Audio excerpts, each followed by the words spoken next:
Howdy folks, it's Donal Warren McCarthy here, Principal with 311 Realty Group, bringing you your update mid-September, looking back at specifically Toronto real estate figures, supply, demand, prices, what went on in August, now that we have that data. But also we can discuss the macro perspective in regards to what happened with interest rates on September 6th. So again, we were expecting a rate hike, so a lot of sighs of relief when the Bank of Canada kept rates steady for this time around. Now they have indicated that there could be another rate hike in the tank, but I think the moral of the story is look, we're close to our peak, assuming everything stays in check and inflation continues to deflate, etc., etc. Barring any catastrophic items, maybe on a global level that can throw things for a wobble, then we should be good. We should maybe one more interest rate hike maybe before the end of the year.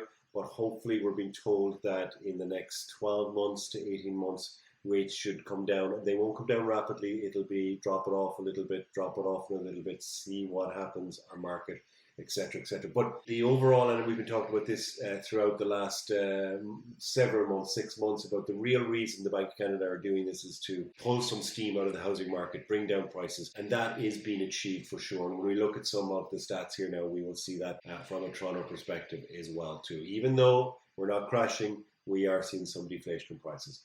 So let's jump into that. So overall, our market, kind of from a pricing perspective, average real estate in Toronto for August was $1,082,000. That was up 0.3% from last year for the same time period. Let's look at our charts here. So let me zoom back up to the top here. Here are the Toronto housing market charts.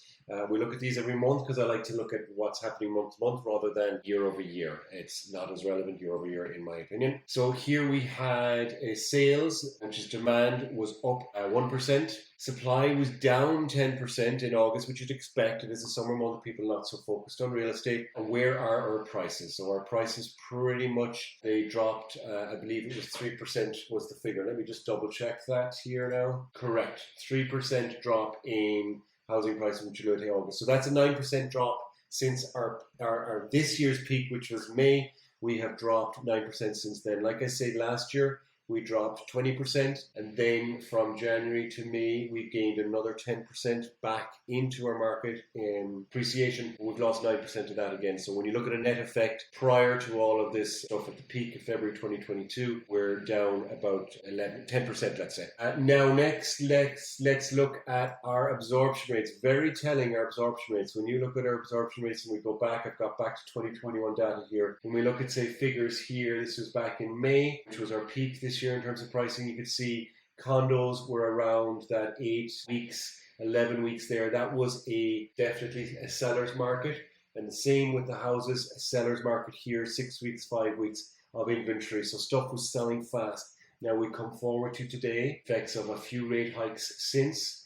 And in September, you can see we're up at 38 weeks of inventory for condos and 28 weeks of inventory for houses. So that is a definite buyer's market. And we are seeing it in the slowdown. Houses what we're putting on the market, particularly, we normally see a lot of frenzy in September, but our houses are moving a lot more slowly. Our traffic on the houses is a lot slower. And my sentiment to our sellers is, look, it is taking a lot longer to sell houses. We're no longer blessed with the times of when houses would sell in a week. Unless you're a real, you're that cream puff, you're 11 out of 10 property. Otherwise, we're taking a while to sell. There you have it, folks. There's your update. We'll come to you in October as well. We'll see what they do with the banks in October as well. To maybe another rate hike, like I said, before the year's end. They have indicated of that. Donal Warren McCarthy, 311 Realty, over and out. Ciao, ciao.